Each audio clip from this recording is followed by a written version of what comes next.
Hello, and welcome to another session of The Sacred Wound as a Portal to Your Awakening, embracing the dark night of the soul. Throughout this event, you will learn from some of the most amazing individuals from all over the world who are sharing their dark night of the soul stories and the incredible lessons, gifts, and talents that they have divinely experienced from this process. My name is Charlie Giles, and I am honoured to be your host for this powerful wisdom sharing event. Before we begin today's session, I would like to do an acknowledgement to country. I would like to acknowledge the traditional custodians of the lands that we are all meeting on today and thank them for their continued custodianship of the many lands, seas and waters that we all have between us. I would also like to acknowledge the elders, past, present and emerging, and thank them for their guidance and wisdom that they continuously provide for us. Thank you. Today's session, we are talking to a lovely lady by the name of Clare. Michelle is a certified medium, angel intuitive, spiritual coach, energetic healer, intuitive life coach, and 3-time near-death experience survivor. She receives messages from loved ones who have crossed over, as well as angels and life guides. In a span of 11 years, she has had 3 near-death experiences, the first in April 2000, the second was in May 2006, and a monumental life-changing event in which Michelle suffered a traumatic brain injury on November 1st in 2011. Shortly after this life-altering event, she started receiving information from other people from their loved ones who had transitioned. All 3 NDEs were a reminder of an unconditional love and connection that surpasses our earthly life.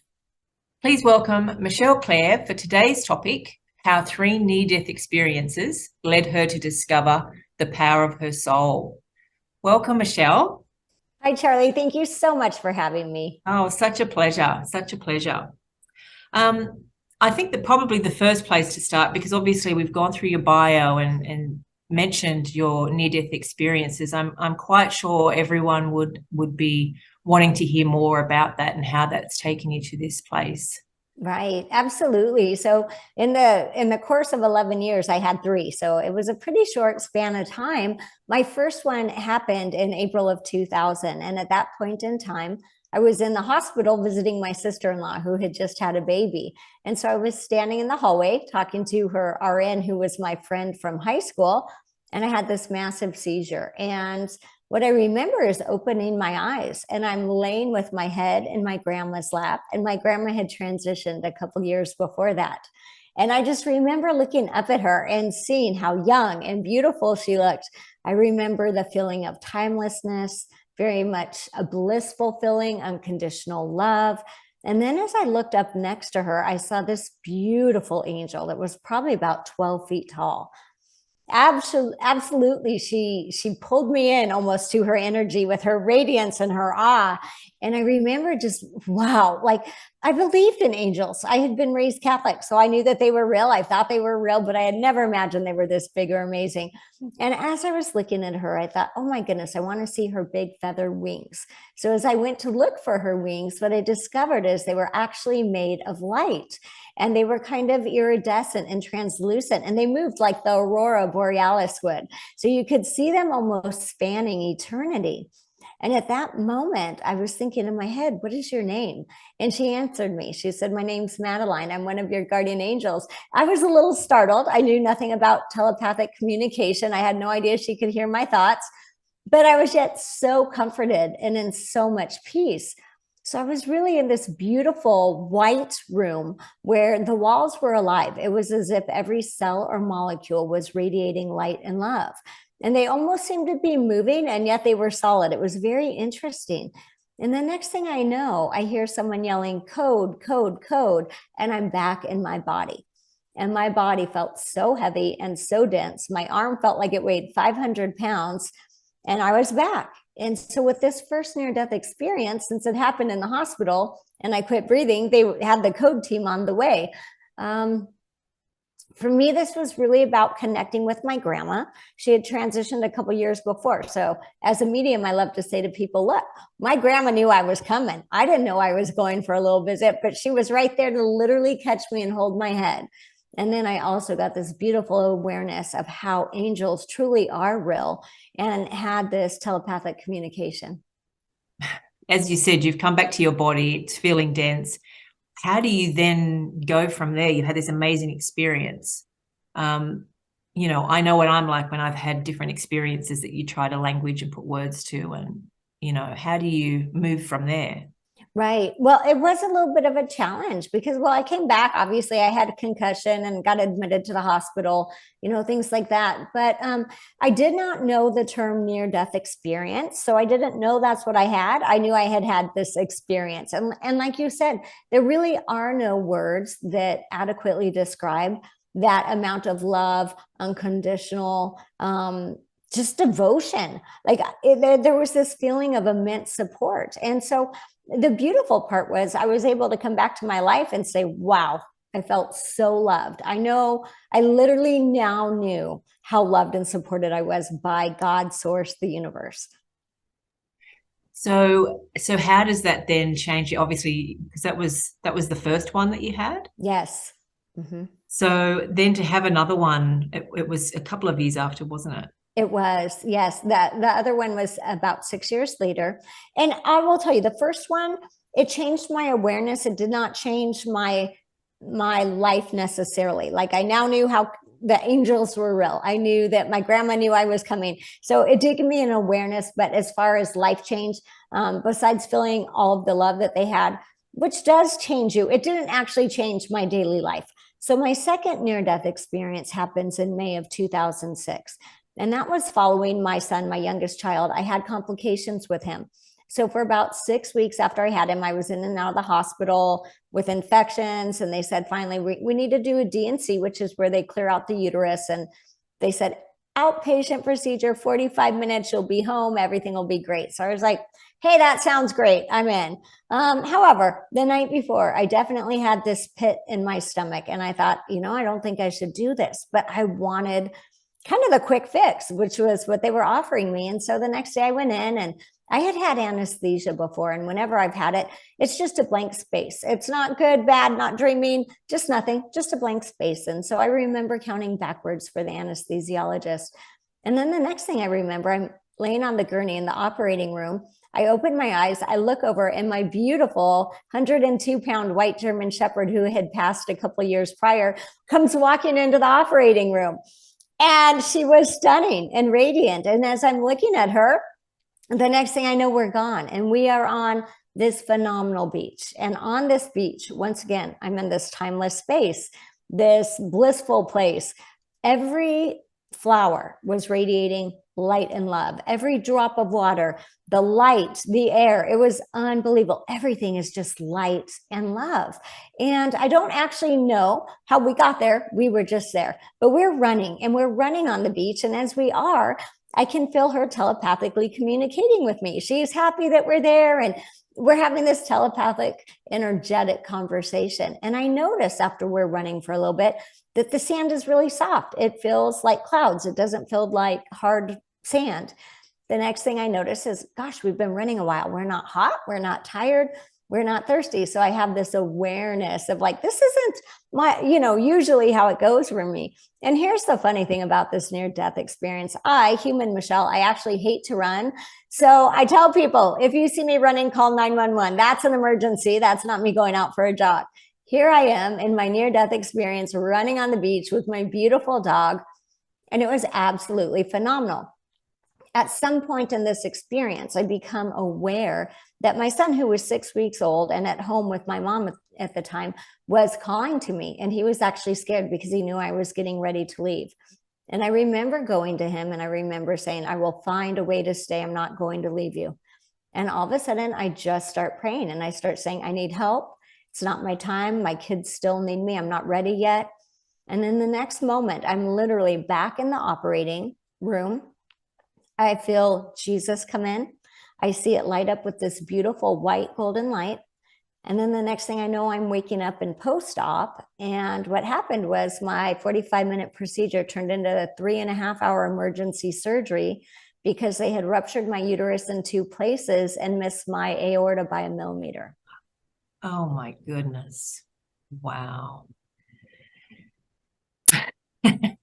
It was a lot. But here's what I learned from that that near-death experience. And this is something that, you know, Spirit has said to me before. Listen, if we give the universe just a millimeter, they will work for us. And that was the difference of me staying or leaving that day, literally 1 millimeter, right? And so a lot of times we think we have to give the universe, God, source, our angels, all of this room to work. Give them a millimeter. It literally can change your life in a millimeter. And with that, what I also really realized was I had been raised Catholic, like I said. So I always, you know, I prayed to Jesus and all of that. But when Jesus came into my near-death experience that day, he came in as my friend, like, hey, I'm here to help you. What can I do for you? Like, the energy was not bow down, pray to me, and I'll decide if you're worthy. It was like, hey, I'm here. Let me see what I can do. Exactly. You know? Yeah. And so the other thing that was beautiful from that near-death experience, learning that my soul could be in more than one place at a time. So there was part of my soul that was on the beach with my beautiful dog, and part of my soul that was still with my son. Right, right. So then how does that then change you? Because you said the first one kind of gave you an awareness, Yes. and open your eyes a little part, but didn't really change much about your lifestyle. What about, I mean, this was quite a dramatic. Yes, it was very dramatic. And it was also one of these things, again, at this point in time, I had no words for near-death experience. It was another experience. And I had 3 little kids. So I now had a 5-year-old, a 2.5-year-old, and an infant. My body was in bad shape. It took me months just to get back to 80% of being able to function normally. And so actually, you know, as much as I hate to say it, I kind of went back into my normal life and my normal routine. And even though I had this awareness and this love, and I knew we had help and love and support around us, I kind of ignored it to a certain extent, as far as I wasn't out telling everyone about it. Here was the other thing. I didn't actually feel safe to tell people about my near-death experiences. There were very few people that I felt like I could share it with, maybe 1 or 2. And that is something that I have found is very common for people who've had this experience. They don't feel like they can share it because people want to say, oh, you got too much anesthesia, or not enough, you know, not enough oxygen, too many drugs, right? They want to speak away how that could happen. But the truth is, it's real. And so many times people have these experiences, but they have no one that they feel safe to share them with. And it's kind of like just blocking it away then and making it a story or something that just happened, so that you become easier to live with it rather than it being a life-changing moment. Absolutely. And here's the challenge with that, though. These near-death experiences were more vivid than my daily life. They were more vivid and more real. So then you find yourself really trying to understand, how did that feel more real than what I did this morning? And yet I have to pretend that didn't happen. So then tell us how we get to the next event. Right. So the next one happens for people who like numbers on 11/1/11. So November 1st, 2011. And I have 14-foot ceilings in my house and about 12 feet off the ground. I have battery operated candles that turn on every night at the same time and glow. And so I had been doing this for a while. My younger 2 kids were home. And at this time they were 5, 8, and 10 were the ages of my kids. And I said to them, hey, as soon as I get done putting this candle up, we're going to go get your big sister from school. So I remember climbing to the top of the ladder. And as I get towards the top, I feel it start to shift. And I literally thought, this is going to hurt. It was like, this is going to hurt. And it just a knowing. There was nothing I could do to stop it. And in that moment, I was ripped out of my body, not in a painful way, but in a very, very fast way. And I was pulled out and I was turned around. I was now facing my body and the ladder suspended in the air. And I was standing with these 3 people. And I did not know these people. They weren't family or friends or relatives, but they felt like it. I felt like they had known me my whole life. And there was an Egyptian woman, an Asian man, and a Hawaiian man. And as I was standing with them, they said to me, they said, what would you like to do? Would you like to stay or would you like to go? And I remember I'm in this timeless space. I'm feeling that bliss, that unconditional love. But I was trying to understand, how do I have forever to decide if I want to stay or go when I know my body's going to hit the floor in about a second? But there was no rush. They gave me as much time as I wanted. And as I kind of sat there pondering it, trying to figure it out, all of a sudden my awareness was brought to my younger 2 children who were in the kitchen. And the minute I saw them, I said, oh, I've got to stay. But right before that happened, I saw this beautiful angel come in dressed in red and gold. So it's not the same angel as it was in my first near-death experience. And as I see this angel, I have this immediate awareness, oh, this angel is here to either take me home or to make something happen so that I could stay. I had no doubt why that angel was there. And as I decide and I make this decision, I see my kids, they need me. It's not time to go yet. I'm immediately downloaded with a bunch of information from source, spirit, the divine, whatever you want to call it. And I get told, okay, Michelle, but you've got to do more than be a stay-at-home mom now. We expect more from you. You've got to go back. You've got to practice your mediumship. Your marriage probably isn't going to survive this. Like, they gave me a lot of information. And at that point in time, clearly I agreed to it because I was ready to come back and finish raising my kids. So as it worked out, I ended up falling. I hit the back of my head on the corner of my granite island. I had a 5.5-inch skull fracture, a brain bleed. I lost my taste, my smell, my hearing, part of my equilibrium. But I survived the fall by 1/2 inch because I missed my brainstem by 1/2 inch, which is how much that angel moved my head. Oh my goodness, it's just giving me goosebumps. That's amazing. I mean, I'm sure you've told the story, you know, before many times, but there's something in that story that obviously is so powerful in the fact that there's those choices, there's the things that you need to do differently now. It was kind of, you've been given these, you know, okay, you're coming back, but you need to make some changes. Right. Which often resonates with that, you know, as we're talking often about the dark night of the soul. It's kind of like, okay, so here you go. You've got to make a transformation and this is going to happen. Yeah. Yes. I mean, I like to say, and the pivot point of my life was actually when time was standing still. What, isn't that amazing? Yeah. So then how did things change then? Right. Well, so then what happened for me was, you know, I was in the hospital for a while and I started recovering, and that was in November. So then in January of 2012, my son, who was 5 at the time, started getting depressed because he had tried to call 911 and that call had not gone through. And my daughter, who was 8, had called and her call had gone through. And he would come up to me and he would say, Mom, I did nothing to help you. And we'd say, no, you opened the door for the policeman, like you made a difference. And I just could not get him to feel good about himself with the situation. So my grandfather, who had passed away when I was 12, comes in for this amazing visit, which was my first visit since my head injury. He talks to me about my accident. He talks to me about my son, who's good with electronics. And he and my son never met or walked this earth at the same time. So we know our loved ones are still connected to us. And then before he leaves, he says to me, you need to get the 911 recording. There's something on there that you should know. So I was like, well, okay. So I ordered it. And in 2 weeks it came in and I put it in to play it. And I hear them say, 911, what's your emergency? And in his little broken voice, he says, Sophie, what do I say? And he laid the phone down. So his call had gone through, but he called right in the moment of trauma and had actually forgotten he had called. So for a minute and a half, 911 is trying to get their attention. And then finally you hear him say, I'm going to go push the panic alarm on the house. And she says, hold on, let me try calling 911. And then her call goes through. So both of their calls went through.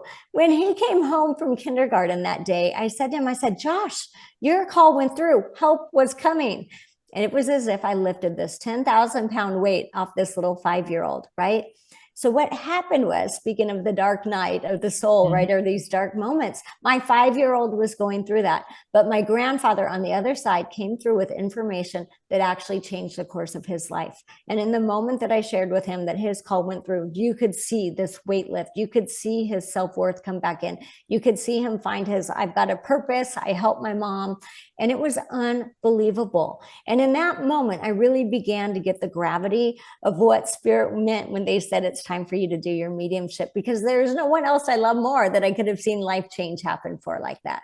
Absolutely. And to see that connection and how messages can make the hugest difference. Yeah.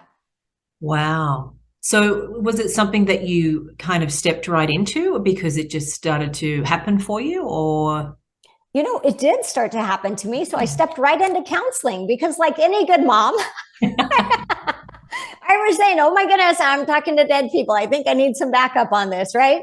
And and with that, of course, Spirit led me to the right counselor who said to me, Michelle, what a gift. Let's get you a mentor, and really help me to understand truly the human aspect of this. Here's the scary part of this, right? Sometimes we have challenges in our life. It was, yes, it was the brain trauma, the head injury, the healing of my body. But I also knew that this was going to cause me to lose friends, family. People were not going to be okay with this, because once you have an NDE, it's very hard to come back the same person, especially when it was as significant as that last one that I had. And so I was scared, because I knew I was going to lose people in my life. And I also didn't know exactly how to hone in on this. So like Spirit did for me, they led me to the right counselor who led me to the right mentor. And I mentored for about 5 years to really learn how to use this skill to help people the most. Yeah, beautiful. So I guess that brings me to the part where I know, for people listening, for some people it might be their first understanding of what NDEs are and mediumship and those kinds of things, or they might have some curiosity around, what their version of mediumship is, and then how can that connect with actually helping you heal or helping you through different challenges. Right. Would you be able to explain that a little bit? Yeah, absolutely. So we are all connected. It's part of just having a soul. So every human, every animal, we have this innate connection to source, spirit world, whatever you want to call it. A lot of people like to use the word intuition, or they're like, I just know my mom who passed was in the room, or I just know that was a sign from grandma, right? So a lot of times when people feel more comfortable calling it a knowing or an intuition, but really it's all the same thing. It's the same channel. And so we each have this gift. We can grow it. We can expand it. Here's what I would say. A lot of times people worry, oh, you could connect with something evil. Well, no, it's a vibrational match. So if you're vibrating at a high frequency, you're going to attract a high frequency. And the other thing that I would say, people sometimes worry like, oh, those could be demons. You know what? I don't really think demons come in speaking light and love and words to help people and actually change their life and move them forward. One of the biggest things I find that people are able to receive the healing with this is when they know that they are actually still in a relationship with their loved one. They are still communicating and it is active. That changes everything for our humanness. When we think, oh, they're out there in heaven and hopefully if I live a good life, I'll see them in 80 years. Versus the fact that, like, no, your loved ones are connected to you every single day. And not only are they connected to you, they are cheering you on and they are doing everything they can to bring in the best opportunities for you. Yeah, I love that. And I think especially when people are grieving and feeling separated and going through that healing process, to have a higher understanding of where they are, where they've gone, that, they're still in contact in that way or watching out for you. That's definitely all helpful in that supportive spirit. How do you use your conscious framework in your daily life? Yeah, absolutely. So all 3 of these NDEs did open up my conscious framework. I was really walking around with my human mindset. But by the time I had my 3rd one, instead of looking at my friend or my sister and saying, why does she always date that same type of guy, I was able to look at her and say, well, what is her soul's plan? What is she here to learn? And so for me, there are 2 things that run parallel with each other, our human plan and our soul plan. And our human plan is to learn, grow, and evolve our soul, right? So those things run in tandem with each other. Those run together, but they show up differently. So sometimes when we think about, and this connects to our loved ones in spirit, a lot of times people will say, does my mom know I'm having such a hard time? Absolutely. Your mom in spirit knows you're having a hard time, but your mom has an awareness of the higher plan or the soul plan. And so your mom, yes, she knows you're challenged as a human right now, but she knows that your soul wants to learn and grow and get to this point and learn this course. And so what happens is a lot of time in our humanness, we see things as suffering and hurtful and even maybe physically hurtful. And that is true. I'm not denying that. We experience that as humans. But what's happening at the same time is our soul is learning, growing, and evolving. And so now when I look at people, a lot of times I really do, in a very fun, curious way, I'm like, hey, I wonder what their soul plan is, whether they have an extremely productive life, an average life, what I would consider, whatever it is. It's like, what is their soul plans? What course did their soul come here to take? I love that. That's really helpful. And it's giving you that, an ability to have a broader awareness that it's not just that life that we're doing here and what happens to us is our story. There's this whole bigger picture. Absolutely. And the beauty of planet Earth is that there is so much contrast. That's why so many souls come here to learn. And then we actually have lines of souls waiting for their shot at planet Earth, right? And that's because planet Earth gives us contrast. We can see what we would consider good or bad, Republican, Democrat, whatever this is. You can see whatever you want to find here. But the contrast in itself is actually not negative. The contrast allows me to see you. I can see your beautiful face today, your hair pulled back, your glasses on, right? This is because your soul has created a contrast that I can see you with, and mine has too. In the oneness, it's not that I can't see you, but it's almost harder to see you when we are in that heavenly realm because we are all one. But here on planet Earth, I can see you're in a gray shirt, I'm in a peach shirt, all of that. And because of that, that gives our soul the ability to really learn and grow. We get to choose. We get to feel like different things. We can feel amazing. We can have a bad day, all of this. So the learning here is really sped up. And I would say that every soul that is on planet Earth definitely deserves a badge of courage, because this is leading edge work, cutting edge work right here, but it's hard. Yeah, it is hard. And yeah, I mean, I agree. A badge of courage for everyone, definitely, for saying, sign me up and let's do it. Yeah. Exactly. When we sign up to come here, though, as a soul, we know we have a spirit team around us, right? We know we have life guides, angels, loved ones in spirit, and we really realize we're not coming here alone. In our humanness, we get amnesia and we feel very alone at times. But on the soul level, we're never alone. And so I often will tell people, because people really worry about this, my loved one died or transitioned alone. No, they didn't. No one dies alone. You could be in the middle of a desert, and I promise you, your angels, your loved ones, your life guides are surrounding you. So it's really beautiful when we can tap into that higher power. The lessons here on Earth are hard, and sometimes they're very, very, very challenging. I would never say they weren't, but I will tell you this is where our soul grows. Right, exactly. And with the growth of one soul is the growth of many too, right? Absolutely, because we raise the consciousness and the vibration, all of that. Yeah. So I'm aware of time, and I want to give you time to talk about your free gift and things as well. But before we get to that, I was wondering if you could you've obviously heard of very many messages that have changed people's lives and changed their direction of where they're going.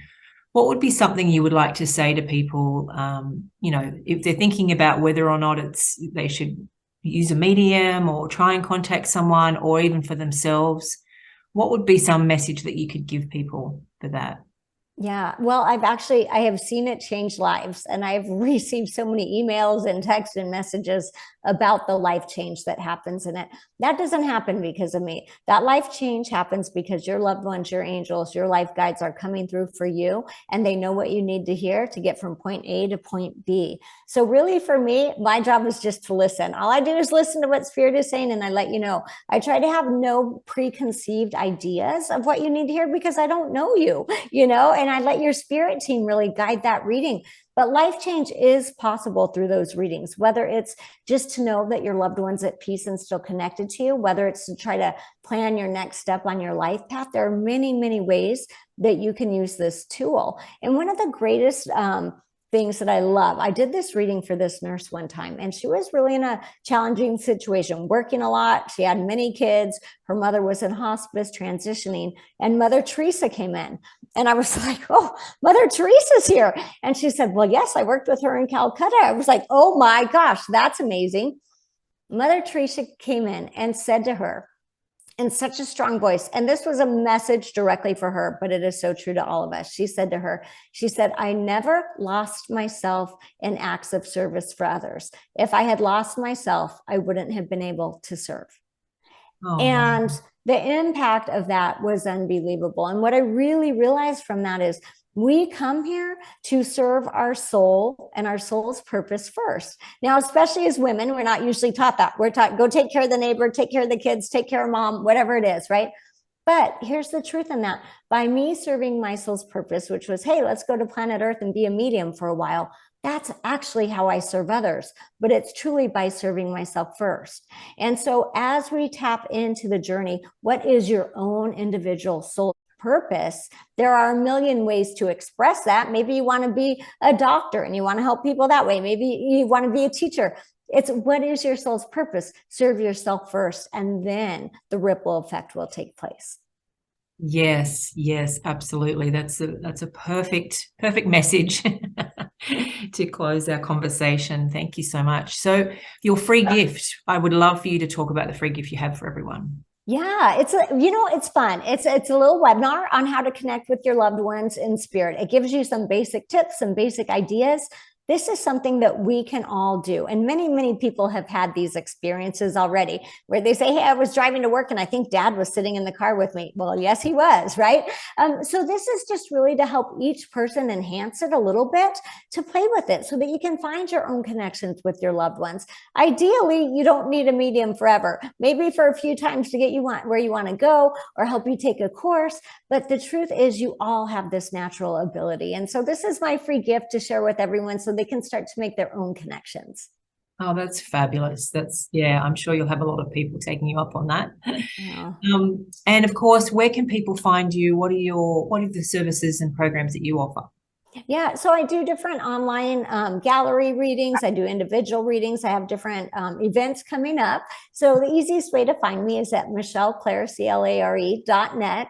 And there you'll be able to see everything that I offer in the upcoming events. So that's great. We'll have all that information available to everyone. I highly encourage people to get the free gift and practice their own skills and abilities. Thank you so much for your time. What a great conversation. You are so welcome. I've absolutely enjoyed being here with you. Fabulous. Thank you so much.